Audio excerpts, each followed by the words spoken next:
Pass change in profit sharing ratio के time पर अगर पुराने कुछ एक्यूमुलेटेड प्रॉफिट्स, रिजर्व्स, लॉसेस हैं तो उनका हिसाब किताब हो जाना चाहिए। क्यों हो जाना चाहिए? क्योंकि कल को फिर झगड़ा होगा। झगड़ा क्या होगा? मैंने फिर बोला कि जिसको कम मिल रही है ना फ्यूचर में रेशो, उसने चीखें मारनी है कि जी मेरा तो पुरानी रेशो के हिसाब से इतना मिलना था।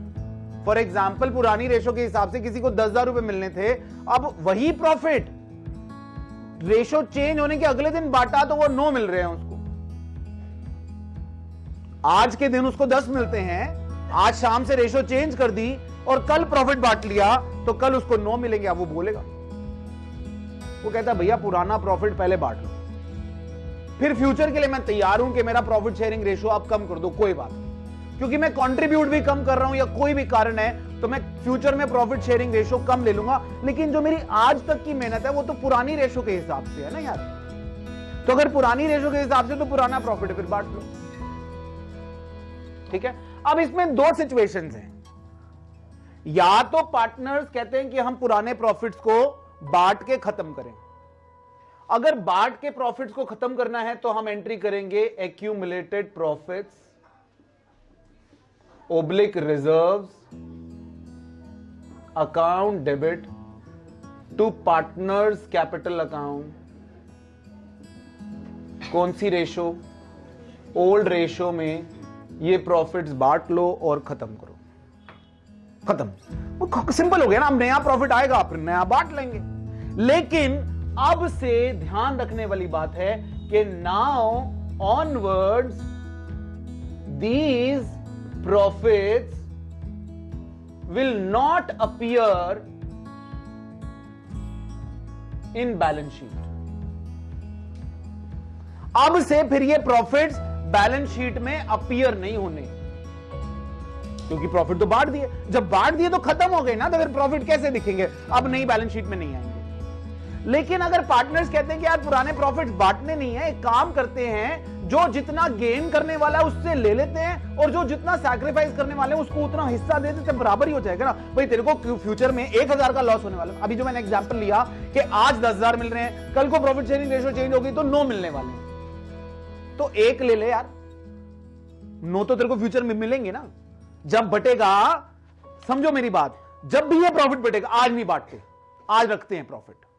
बात को समझो, प्रॉफिट को रखते हैं, प्रॉफिट को बैलेंस शीट में सजा के रखते हैं, उसको निकालते नहीं है, क्योंकि निकालेंगे तो बैलेंस शीट भी खराब लगेगी। एक काम करते हैं, इस प्रॉफिट को सजे रहने दे। तेरे को 1,000 कल को कम मिलने वाला है, जिसको ज्यादा मिलने वाला है वो कह रहा है 1,000 ले ले यार, अभी 1,000 लेके रख, हो गया बराबर।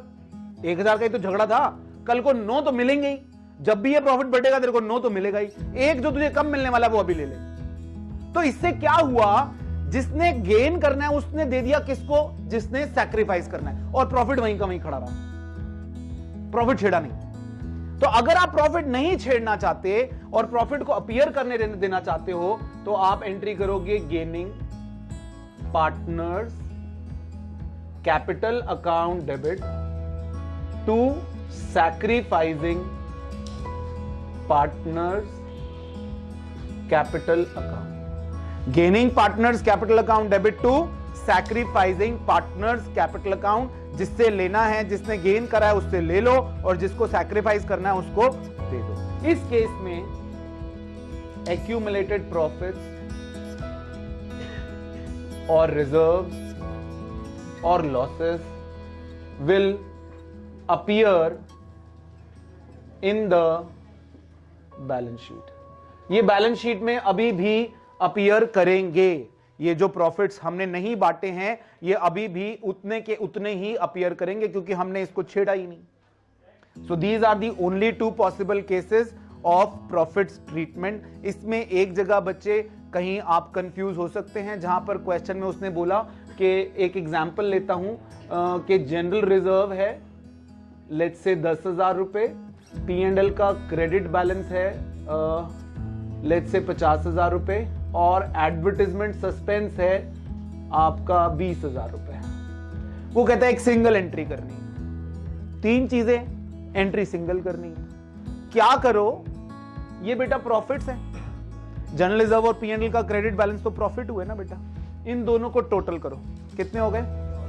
एडवर्टाइजमेंट सस्पेंस हमारा एक्यूमुलेट काइंड ऑफ लॉस है, प्रिलिमिनरी और फिक्टिशियस काइंड ऑफ एसेट है, तो इसको इसमें से माइनस करो, कितने बच गए? 40 से आप ये वाली एंट्री कर दो, 40 में से गेनिंग और सैक्रिफाइसिंग निकालो, जितना शेयर बनता है, जैसे अभी 1/10 गेन और 1/10 सैक्रिफाइस, तो 40,000 का 1/10 4,000 से ये एंट्री करके खत्म, वन सिंगल एंट्री। बात समझे? तो वन सिंगल एंट्री करेगा।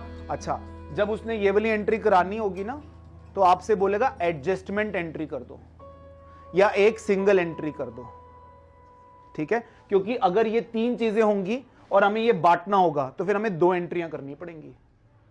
कैसे? General reserve account debit, P&L account debit to partners, और फिर partners account debit to advertisement suspense. अगर ये नहीं करानी होगी तो फिर हमसे 2 एंट्रियां करेंगे हम, और अगर सिंगल एंट्री करनी होगी तो ये वाली। तो उसकी निशानियां हैं मैं जो आपको बता रहा हूं कि अगर सिंगल एंट्री वो कराना चाह रहा है तो यानी वो एडजस्टमेंट करा रहा है गेनिंग टू सैक्रिफाइसिंग वाली। वो कहता है कि एडजस्टिंग एंट्री कर दो, एडजस्टमेंट एंट्री कर दो, सिंगल एंट्री कर दो, तो ये करनी है, ठीक है? वो कह रहा है बांट दो, तो ये करना है। दोनों में फर्क पता चल गया बेटा?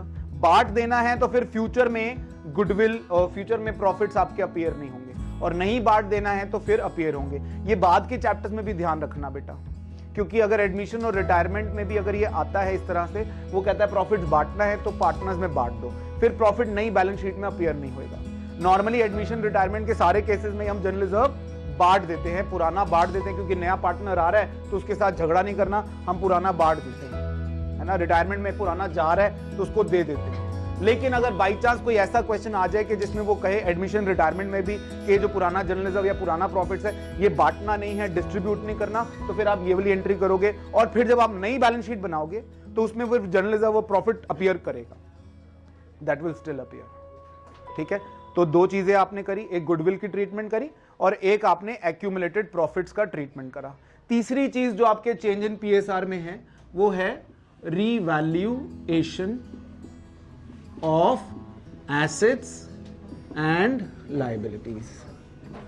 बेटा revaluation of assets and liabilities की यहां पर या आगे जरूरत पड़ती क्यों है? एक्चुअली क्या है कि हम जब प्रॉफिट शेयरिंग रेशो चेंज कर रहे हैं, उस दिन से क्या होगा कि मैंने अभी जैसे आपको पहले भी बताया, उस दिन से क्या होगा कि किसी को नुकसान होगा और किसी को फायदा होगा, हाँ या नहीं?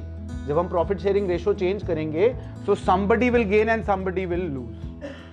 जो लूज करने वाला है ना, वो ज्यादातर चाहता है कि यार एक काम करो, अपने एसेट लाइबिलिटी रिवैल्यू करके देख लो। हमने पिछले 10 साल पहले ये एसेट लगाए थे, ये बिल्डिंग खरीदी थी, ये स्टॉक था या ये थे या ये थे, और लाइबिलिटीज हमारी इतनी थी। अब वैल्यू करके देख लेते हैं, वैल्यू करके देख लेते हैं, हो सकता है हमें फायदा हो रहा हो, तो वो फायदा जो अभी तक का है, आज तक की डेट का है, तो वो तो पुरानी रेशो में बंटना चाहिए, है ना? लॉस भी है तो भी पुरानी रेशो में बंटना चाहिए, क्योंकि फ्यूचर में तो फिर नई रेशो से काम चलेगा। फिर वही बात कि भाई अगर रीवैल्यू करके प्रॉफिट आता है तो जिसको कम मिलने वाला है फ्यूचर में, वो कहेगा यार मुझे फिर ये वाला प्रॉफिट लॉस जो है वो फ्यूचर में कम मिलेगा, मुझे अभी बांट दो आप। तो रीवैल्यूएशन करो आप, किसकी? एसेट्स की और लाइबिलिटी। बेटा एसेट बढ़ रहे हैं तो प्रॉफिट, लाइबिलिटी घट रही है तो प्रॉफिट, और इसका विपरीत, एसेट घट रहे हैं तो लॉस, लाइबिलिटी बढ़ रही है तो लॉस। लेकिन चेंज इन PSR वाले चैप्टर में आपका revaluation of assets and liabilities की भी 2 ट्रीटमेंट है। एक कहता है प्रिपेयर रीवैल्यूएशन अकाउंट। पहला केस कहता है कि रीवैल्यूएशन अकाउंट बनाइए, तो रीवैल्यूएशन अकाउंट बनाइए और उसमें एसेट्स और लाइबिलिटीज को आपको मालूम ही है क्या करना होता है। डेबिट में लॉसेज होते हैं रीवैल्यूएशन के, और क्रेडिट में क्या होते हैं? सारे प्रॉफिट्स। तो डेबिट, अगर मैं रीवैल्यूएशन को डेबिट करूंगा तो मैं किसके लिए करूंगा? Revaluation account debit to decrease in assets, क्यों बेटा? To increase in liabilities, to unrecorded liability, क्यों बेटा? ये सारे नुकसान वाली चीजें रीवैल्यूएशन के डेबिट में और फायदे वाली चीजें रीवैल्यूएशन के क्रेडिट में। कैसे? Increase in assets account debit, decrease in liability account debit, unrecorded asset account debit to revaluation account. अब प्रॉफिट जो आएगा या लॉस आएगा, मान लीजिए प्रॉफिट आया तो revaluation account debit to partners capital, कौन सी रेशो में? ओल्ड पीएसआर, न्यू पीएसआर का इसमें कोई लेना देना नहीं है। बात समझ गए बेटा? आपने रीवैल्यूएशन बनाया, एसेट लायबिलिटी देखे क्या वैल्यू हो रहा है, फायदा हो रहा है तो पार्टनर्स में बांट देना, लॉस हो रहा है तो भी पार्टनर्स में बांट देना, मगर किसमें? Old ratio. किसमें बांटना बेटा? ओल्ड रेशो में। एक बड़ी इंपॉर्टेंट बात, in the new balance sheet assets and liabilities will appear at new value। जो भी एसेट एंड लाइबिलिटी आपने रिवैल करे हैं, जो रिवैल्यूएशन जिनकी करी है, अब वो नई वैल्यू पे अपीयर करेंगे, पुरानी वैल्यू पे नहीं। मान लीजिए प्लांट था पहले 50,000, अब हो गया 60,000, तो 10,000 का तो मुनाफा आपने दिखा दिया, लेकिन अब प्लांट अब आपका कितने का अपीयर होगा नई बैलेंस शीट में? 60,000, क्योंकि आपने रिवैल्यूएशन बना दी। ठीक है। नाउ दूसरे केस में वो कहेगा firm does not want to change the value of assets और लाइबिलिटीज। वो कहता है भाई, फर्म कहती है कि मैं एसेट्स और लाइबिलिटीज को उसी रेट पे वैल्यू करने वाली हूं, मैं एसेट्स और लाइबिलिटीज की वैल्यू चेंज नहीं करनी मुझे, मैं उसी रेट पे अपीयर करेंगे। तो फिर आपने रिवैल्यूएशन अकाउंट नहीं बनाना। फिर आप एक काम करो, calculate the profit oblique loss on reval in working notes. वो आपको पता चल जाएगा अगर एसेट लायबिलिटी जो चेंजेस हो रहे हैं उससे प्रॉफिट हो रहा है या लॉस हो रहा है, वो आप वर्किंग नोट में कैलकुलेट कर सकते हो ना बेटा। सारे प्रॉफिट्स प्लस करके माइनस जितने भी लॉसेस हो रहे हैं, नेट निकाल लिया आपने। आप उसके लिए क्या करोगे? Simple entry, gaining partners capital account debit to sacrificing partners capital account. किससे? विद द प्रॉफिट और लॉस ऑन रिवैल। रिवैल बनाना नहीं है, उसका प्रॉफिट लॉस निकालना है, और उसके प्रॉफिट लॉस से आपने एक एंट्री कर दी है, गेनिंग पार्टनर्स टू सैक्रिफाइस। इसमें एक नोट, ये इंपॉर्टेंट नोट,